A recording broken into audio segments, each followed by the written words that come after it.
Hey there, Stephen Indrisano here, writer and creator of Shelterwood, a Suburban Gothic.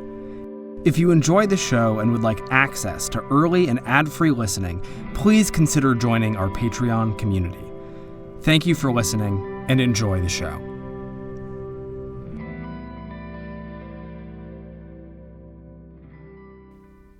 Shelterwood contains mature themes and graphic content that may not be suitable for all audiences. For a full list of content warnings, please check our transcript in the episode description. Listener discretion is advised. Last time on Shelterwood. Welcome to the charming Phoenix Nest. I've just checked into room 217. Doppelgangers. Your shadow self, your uncanny twin. I want you to die, Nick. I want you to die. It's Nick. I think I found him. Okay, here's the deal.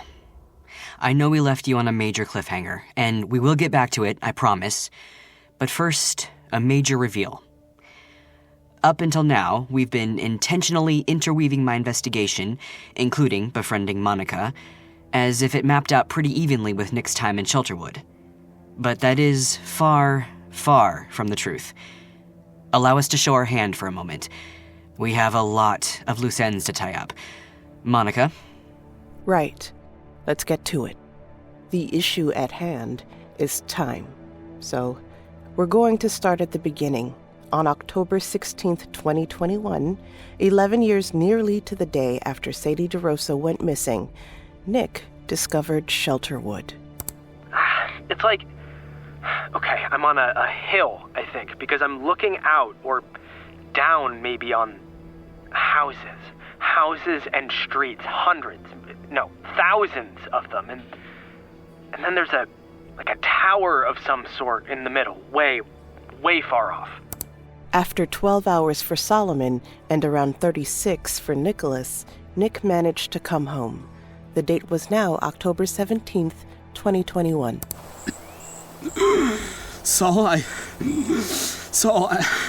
Nick?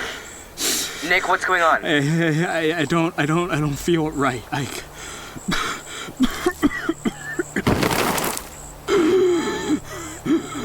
Nick? Then for a little while, everyone rejoins the same timeline, myself included.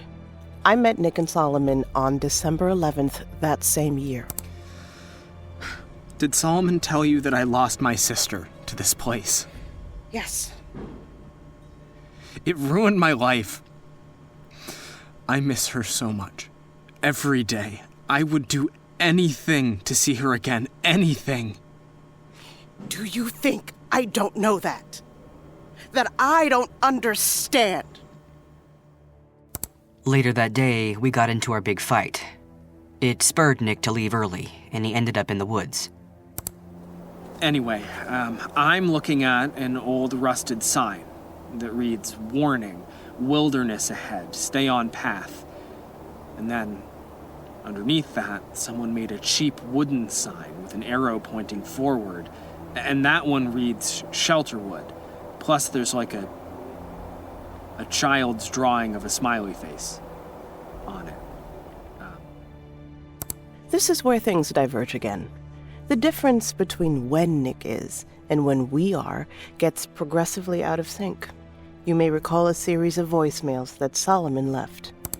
Look, I don't know if I'm getting through to you. I don't really understand how cell phone reception works in elsewhere. But if you're getting these, please be careful, okay? These were left on December 12th, 14th, and 16th, respectively, which we know from Solomon's call logs. From what we can gather, all of these calls occurred before Nick cleared the forest. This is where we, as podcasters, first really manipulated the timelines for storytelling purposes. Because in episode 8, we didn't make it clear that the last voicemails I left, the ones that indicate that Monica and I had been doing our own research, those happened nearly 6 months after Nick went back over. Which means all of this... How long were you out in those woods there, Nick? My name is Officer Smiles. I was told that you might be poking around. Have you run into any trouble? Welcome to the Young Documentarians. We're a resistance movement. You help us get more tape like this, the freakier the better, and we help you find Sadie. I want you to die, Nick. I want you to die. Happened before Monica and I even really started talking. So by the time this happened... It's Nick. I think I found him. It had been nearly a full year from our perspective since Nick disappeared. Now, I am someone who is interested in details. Ideas, stories, narratives, all important, certainly. I wouldn't have joined Solomon on this podcast if I didn't think that people need stories to understand the world. But the world is not, in my opinion, made up of stories. It's made up of things. I've spent years of my life immersed in conspiracy forums, where every evil gets boiled down to the forces of Satanism or the Cabal or any other strawman army. A convenient them to blame for the banal and senseless violence of everyday life. But those monsters are just ideas. They don't exist. Not in the way evidence exists. What's real is the rope, the gun, the used car ditched on the side of the road. What's real is house fires and notes, red wine and moving trucks. Things. I'm interested in real things. So, when this happened, when we found Nick, or more accurately, evidence of Nick, I thought about the details. My thinking was, people have to eat, sleep, make social contacts. They establish habits, find homes. Who was Nick meeting? Where was he staying? What else was he leaving behind for us to discover? Monica had found, as part of her internet sleuthing, a video that should sound familiar to you. Let's go back to that cliffhanger we left you on. The moment that Monica found evidence of the continued survival of Nicholas DeRoso.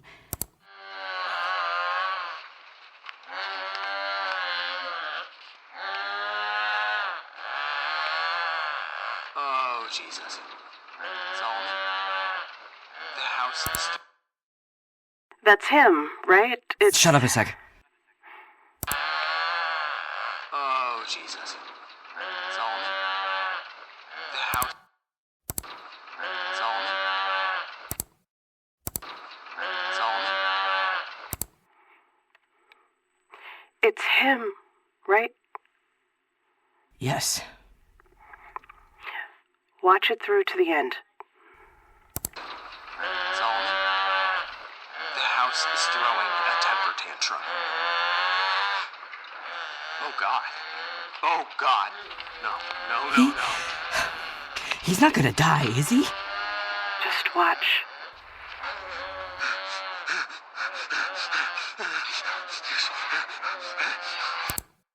Back at the Young Documentarians Club, we cut down the 20 or so minutes of me traveling through the sewers, choosing to splice it to the grimy, off-putting image of me climbing up and out of the drain.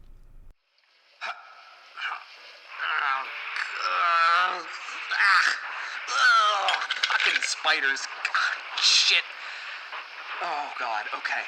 Don't be stuck.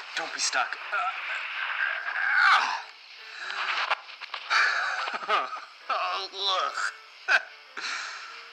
God, but the air feels good. Huh. The Phoenix Nest Motel. Traveler's Lodge and Inn. Well, the vacancy sign is... This place is dangerous and not to be desired. It is not a place of honor. Do not come to Shelterwood.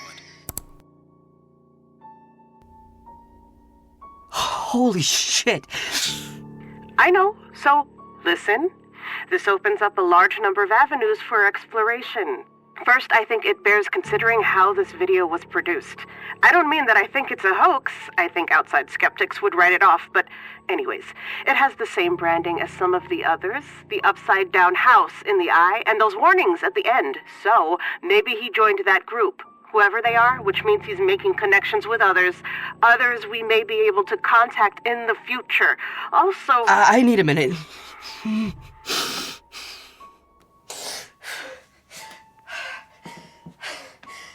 Solomon?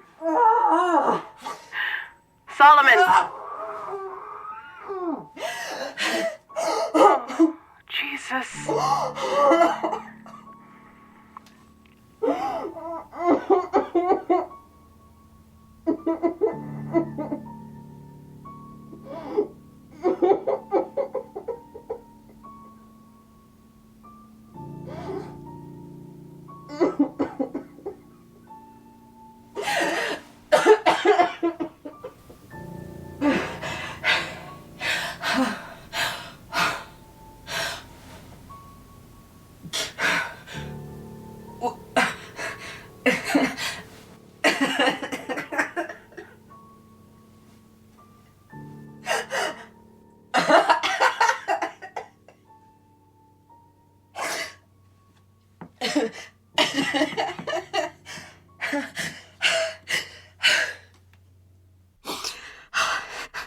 God damn it. Why It's Nick. He's still making the podcast out there. That's why he's in my... It's an old recording habit of his. You're kidding. No. And that means there's gotta be more. More audio, more video, more everything. So, let's bring it all together. The first time Nick went to Shelterwood, he experienced around 36 hours, while only 12 hours passed here. That's a ratio of 3 to 1, assuming this is a constant ratio, which, granted, is a big assumption. We can start to get a sense for relative time frames. From Nick's perspective, everything we've shown you so far, from the dark woods to the motel, occurred over the course of about a month and a half. But it would be a full year before I found this video. That translates to 3 years in Shelterwood for Nicholas. It's going to be a lot of work, boiling down my time in Shelterwood into something coherent and interesting to listen to. I mean, think about the last 3 years of your life. I'd be willing to bet that a lot has changed, but can you pinpoint the days? The individual hours, minutes, seconds that shifted you from one person into another? Maybe not. But when it comes to the life of Nicholas DeRoso, there are some key moments. When we left Nick, he was checking out of the Phoenix Nest Motel. Afterwards, he made his way back to William Brewster's pine-shaded estate. By the time he arrived, it was coming up on mid-morning, and he was fine. Nicholas!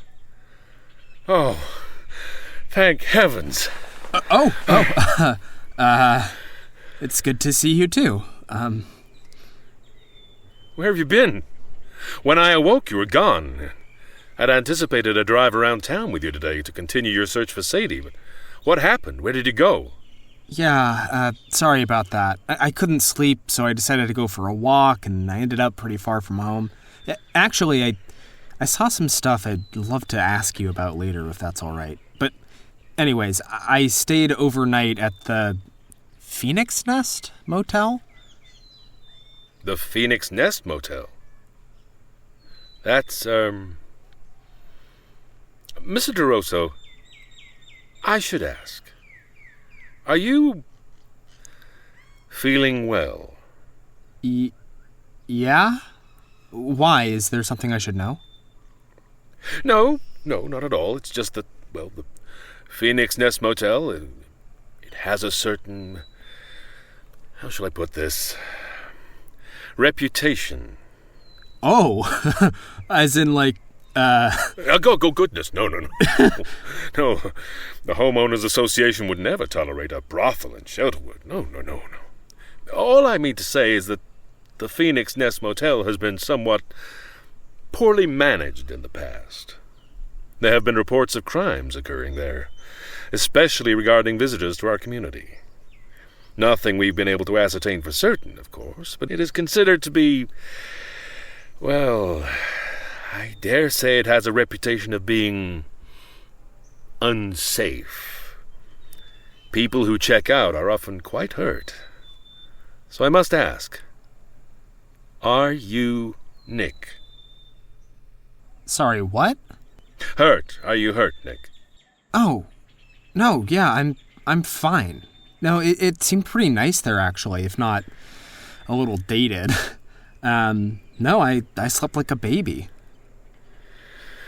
Oh, well, that's a relief. Please, come in. You may place your things upstairs, and then we shall make plans for the coming days. It is late for breakfast, but perhaps we can have coffee and plan for our imminent expedition? Sure, yeah.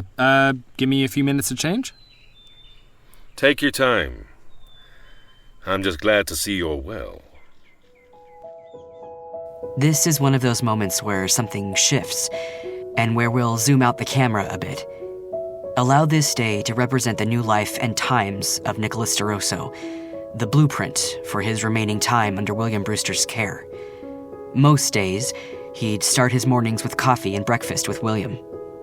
After breakfast, always a hearty mix of farm-fresh eggs, cured meat, and, of course, oats, William and I would drive from house to house, meeting the unregistered residents of Shelterwood and checking addresses off of the unlist.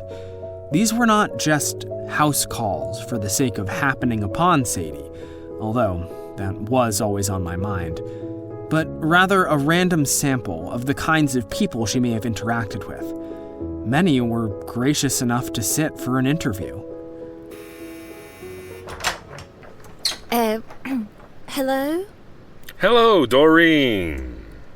Oh, Mr. Brewster, what a lovely surprise. And you brought a friend? Yes. Doreen, this is Nicholas DeRoso. Hi, pleasure to meet you. Do you mind if I record? Why, not at all. What is this about? Well, you see, my young friend here is looking for his missing sister. Oh, dear. Oh, please, come in. Come in. And, how long have you been living here? Since 1954. Doreen, why don't you tell Nicholas about your volunteering effort at the high school? Oh, he wouldn't want to hear about that. No. My sister would have gone to high school for at least 2 years, or, I mean, I guess she could have. But anyways, that's probably how you would have met her, if you met her. Thanks for the lead, Mr. Brewster. Knowing your neighbors certainly has its benefits. Doreen, tell us, what was that club you started? Oh, well, it was a Sons and Daughters of the Confederacy Club. Oh, Wonderful, yes. Nicholas, Maryland, if I recall, was somewhat divided during the war. Is it possible that Sadie would have identified with the Confederate cause? No, it's actually probably more likely she would have, I don't know, protested, something like that. Sorry, this is unrelated, but is that club still running? Why, yes, of course it's still running. Heritage has a home here in Shelterwood, and I will not be shamed for my efforts at preserving it. Honestly, Mr. Brewster, this is the kind of person you're bringing into the neighborhood these days. If you want me to register, you're going to need to show more of a commitment and partiality. Well, Doreen, times change, you know. I'm as committed as you are to maintaining an upstanding character in Shelterwood, and I do hope you will consider joining the HOA in the future. But for now, let us return to the matter of Sadie DeRoso, yes? I don't believe I ever met her. Now, I'm afraid I have some matters to attend to. If you would be so kind as to exit my home. Of course. Thank you for your time. It was a pleasure, as always. Wait, I'm sorry. If you remember anything, you can find... I won't. Goodbye now. Okay. Thank you for your time. Ending recording. But these home visits and interviews are really only half of what would become a consistent and integral part of Nick's routines. Between houses, the odd pair would engage in some light rhetorical sparring, something I've come to think of as the debrief. William became a kind of sounding board for Nick during his hunt for Sadie, an expert guide moving through Shelterwood's many subdivisions and byways.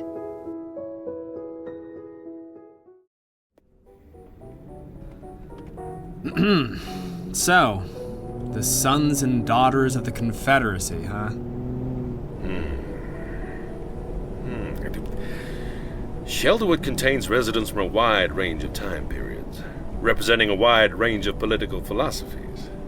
The commandment is to love thy neighbor, not necessarily to understand or even like thy neighbor.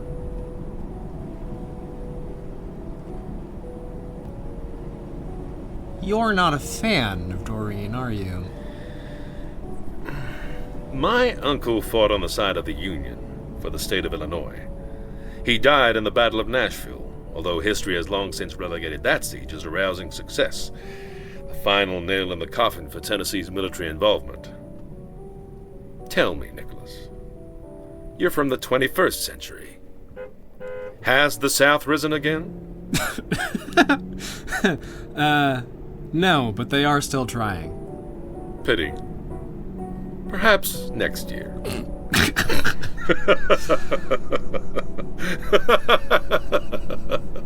Well, at least we can clear the list of anyone with Confederate leanings. Well, I'm not so sure. No? Consider this.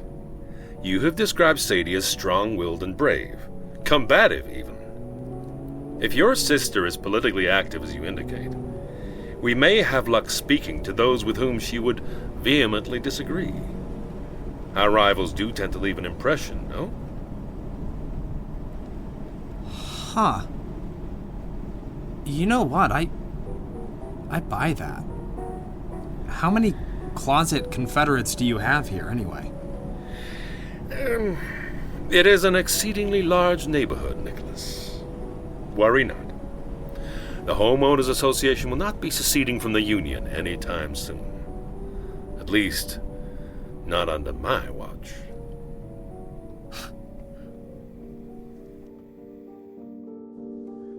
So we would drive, house to house, story to story. While I scoped out potential leads, William did his best to get the unregistered residents of Shelterwood to join on with the HOA. We formed an odd sort of symbiosis, but even in Shelterwood, time marches on, and eventually, evening would come and we'd return home. Oh, wow. That was a surprisingly long day. Indeed. It is nice to reconnect with the neighborhood, however. Some of those homes I haven't seen since their construction. They've aged well, if I do say so myself. Hey, what's the plan for dinner, by the way? Oh, it should be on the table already. Beef bourguignon tonight, I believe. I was going to uncork a Cabernet I've been saving as well, if you'd care to join me. That sounds really good. Finally, at dinner, there would be ever more conversation. One thing I will say about Nick, noting that I love the man, he can talk. In that, he found a solid partner in William Brewster. How do wine vintages even work out here anyway? I mean, given that time is, different. And what's the deal with terroir outside of reality? My boy, may your inquisitivity never cease. See here, we have ways of importing grapes from the outside, as a proper vineyard wouldn't truly match the culture or character of the neighborhood. Home aging is a surprisingly popular hobby, however, especially among our more, shall we say, rustic community members. So we have an agreement with some vineyards just beyond the easternmost section of the wall. This is an aspect to Nick's research that I've struggled with. He really hits it off with William Brewster, and I don't think it can just be chalked up to loneliness or even manipulation. On some level, these two guys just click. By the end of this day which would presage so much to come, William Brewster had effectively inserted himself into Nick's life. And Nick, well, he was okay with it. Mr. DeRoso, I'm sorry our search must continue, but if it must, I would like to be of assistance, however my services may be of use. I do have other matters to attend to, of course. Being on the board of the association comes with certain responsibilities. But if you would have me along again, perhaps on Thursday, I would love to join you. Well, we did cover a lot of ground today, so yeah, sure. And thanks again for your help, and for letting me stay here. I mean, it really does beat sleeping outside. You're more than welcome, Mr. DeRoso. Nick.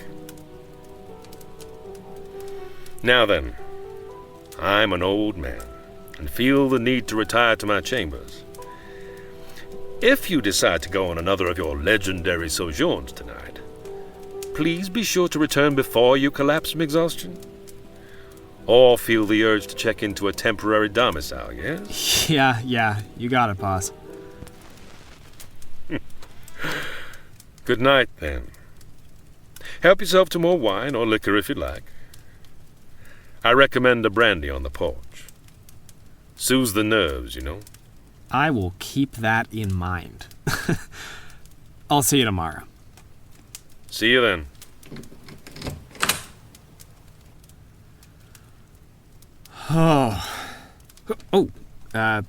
I guess I'm still recording. Sorry about that, Saul. Recording ends. One last thing before we end the episode. This episode has presented a somewhat rosy picture of William Brewster. What we have that Nick didn't during these long drives through the suburbs is a treasure trove of documents related not only to Shelterwood itself, but also to its major players. It might be of interest to you, for example, how the worldly and downright patriarchal William Brewster made his name in the field of architecture. Solomon? This is an excerpt from the Chicago Herald, circa 1884. It's a brief piece. Even in an old money publication like the Herald, architectural news wasn't exactly headlining, but it is enlightening. Chicago has a new reason to celebrate today in the realms of industry and criminal reform alike. Thanks to the enterprising mind of local architect William Brewster, Chicago will soon be home to a new, world-class penitentiary the likes of which have only previously been dreamt of. The structure, which will be built over the course of the summer and into the autumn months, will one day hold tens of thousands of inmates living in solitary or double-up bunks, all under the watchful eye of centralized towers.